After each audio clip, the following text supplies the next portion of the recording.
Welcome back to ABC 7 at 4. I'm Mark Ross. All right, here is a topic people love to go around and around about. Roundabouts.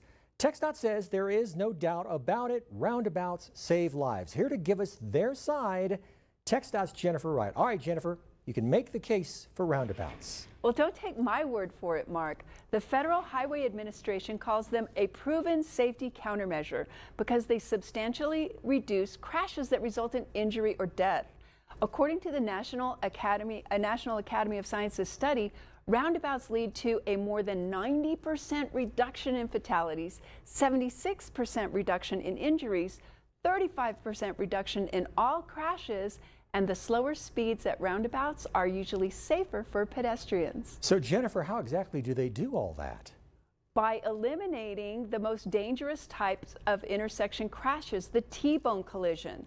They also lower speeds at the intersection to just 15 to 30 miles per hour, so when crashes do happen, they are less severe, often just fender benders. What are the other benefits to roundabouts? Well, roundabouts also save money in the long run and provide resiliency benefits in a power outage because there are no traffic signals. They only use yield signs. They reduce pollution because they lead to fewer idling vehicles, and they also often require less paving and maintenance since the center island is not used by vehicles. Well, a lot of drivers more accustomed to traffic signals may be nervous about how to navigate roundabouts. So do you have some tips for drivers entering a roundabout? Yes, I believe that nervousness is the reason people don't like them. So here's the first one: slow down.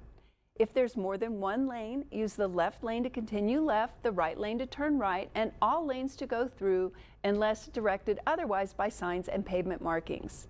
Stay in your lane within the roundabout and use your right turn signal to indicate your intention to exit. Always assume trucks need all available space. Don't pass them. Yield to pedestrians and bicyclists, and yield at the entry to circulating traffic.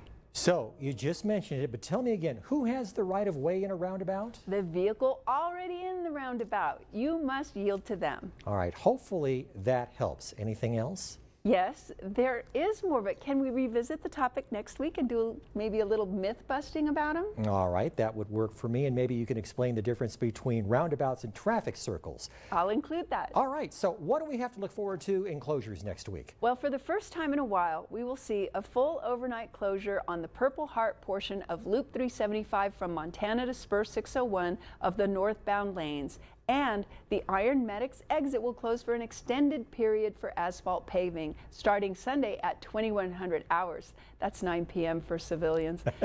Loop 375 widening will have the usual overnight closures of both north and southbound lanes between North Loop and Zaragoza, and the southbound Zaragoza exit will close daytime 9 to 4, Monday through Saturday. Yikes. Spall Repair will close multiple lanes on I-10 East Sunday through Thursday nights between Reynolds and Hawkins, with the operation moving eastward every night. So be aware, traffic will be at its worst as they start to narrow I-10 East down to one lane around 9 p.m. All right, Jennifer Wright with TXDOT, thank you so much, and we'll look forward to next week's part 2 of Roundabouts 101. Thank you, Mark.